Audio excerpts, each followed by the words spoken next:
Welcome back to another episode. Today, I want to take a closer look at Intel corporations. They are expected to report earnings later this evening.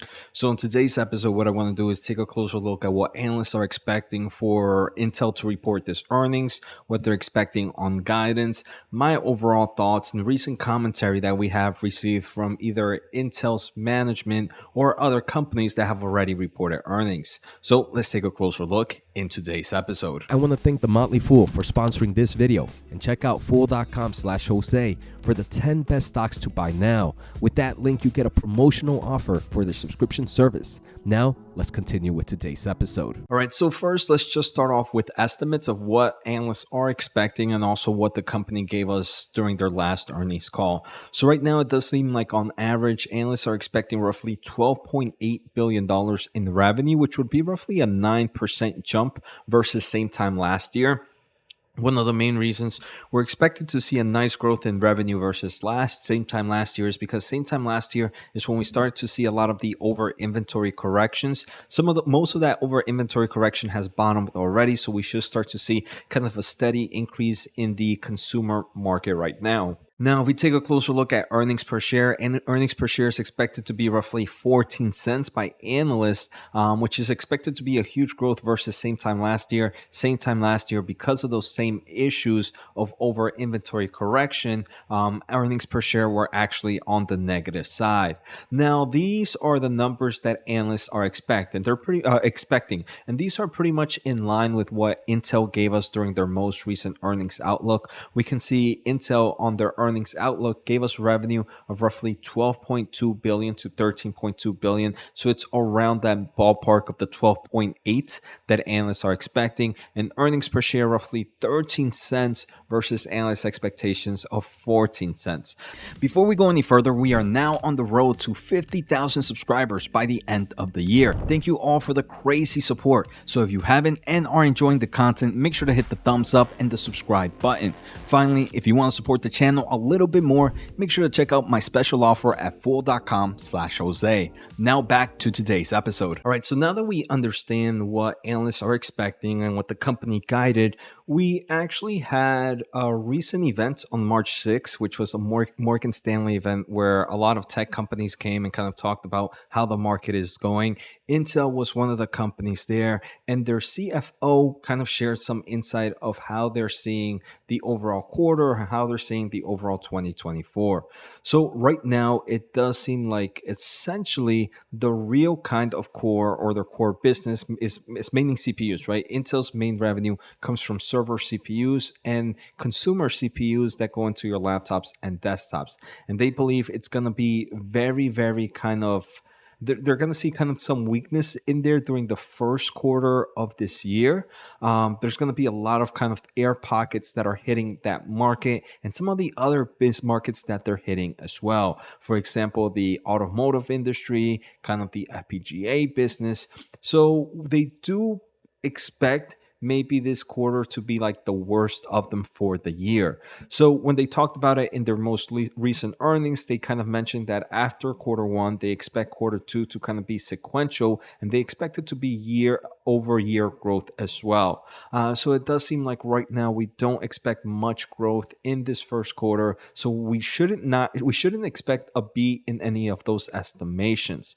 But the company is very excited about the second half of this year for all their core products. And this, if you are an Intel investor, you're going to want to make sure that this tone stays the same, that even if this quarter doesn't give the results that one expects, what we want to see is that, hey, look, the second half of this year is going to be where most of the growth is going to be coming from in all of their products. Now, during the Morgan Stanley event, there was an analyst that talked about kind of the market share in the data center segment and how are they seeing that versus competition like AMD. So the CFO mentions that right now there seems to be more of a stabilization here in market share, and they believe that obviously there's going to be a little bit of volatility here and there, but overall they think that right now market share is kind of stabilizing to some extent. Maybe some quarters they lose, maybe some quarters might be more flat, but they believe it's going to be very stabilized until maybe next year when they have more competitive products out.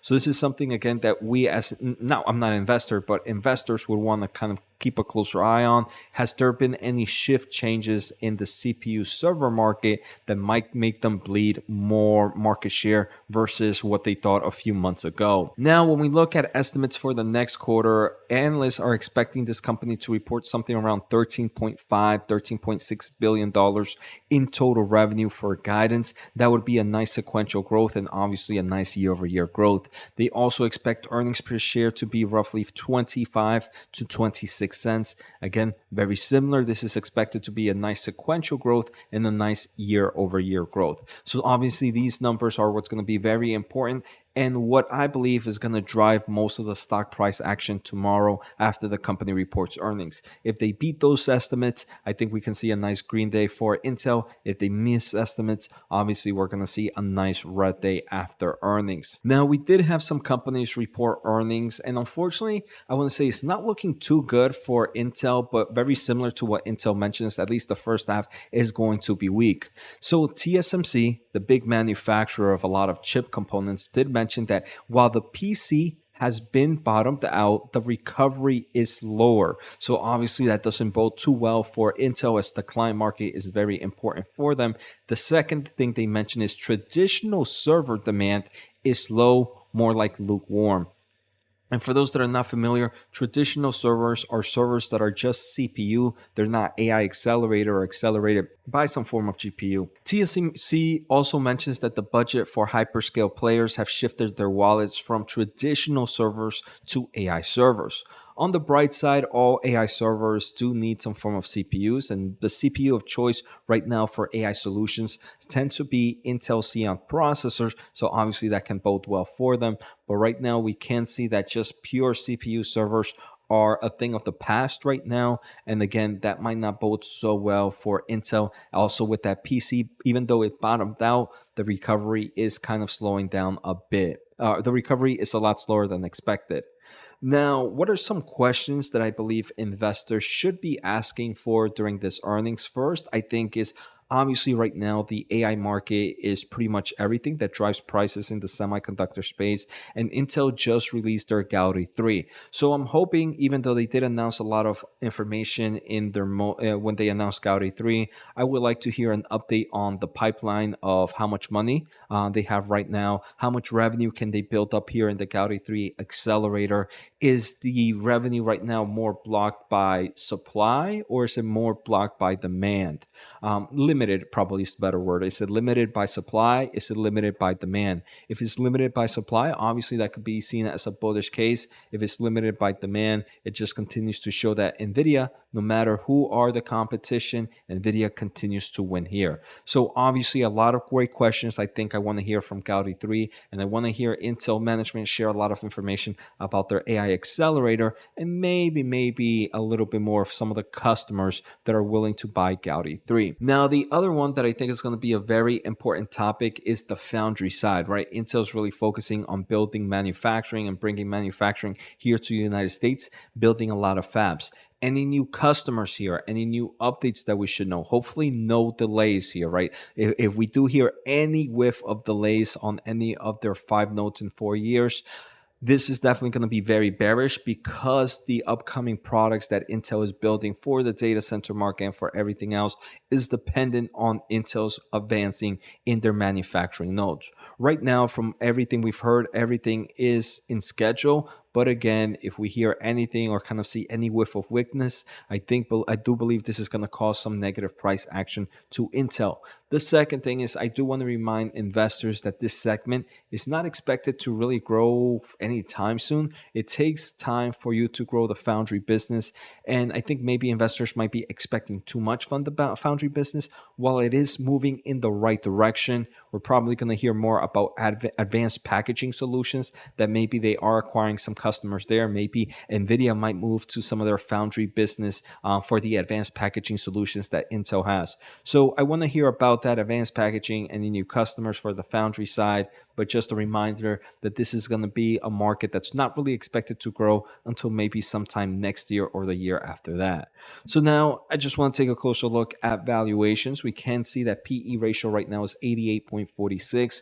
But like I mentioned, trailing 12 months might not be the best indicator due to the weakness we saw a few quarters ago and the over inventory correction here in the semiconductor space. Now, PE ratio forward, which at the end of this video is probably the next 3 quarters, is the end of this fiscal year, drops down to 25. Not necessarily the most expensive semiconductor company. So if you do believe they will do well with the CPU market, if you do believe they will do well in the AI accelerator market, if you do believe they will do good in the foundry business, I think that valuation is pretty cheap. Now, forward 1 year, which is the next fiscal year, so about a year and 3 quarters from now, PE ratio is roughly 15.09. So again, if you believe this company can do well in all those opportunities that it's doing right now, then this is definitely sitting at a cheap price. But I think it's going to take some time before the stock moves right now. So here are my thoughts. I want to hear from you. What do you think is going to happen after Intel's earnings? Do you think they're going to have some crazy announcements on the AI space? Who knows? Let me know in the comments below. Take care. Have a good day and see you next time.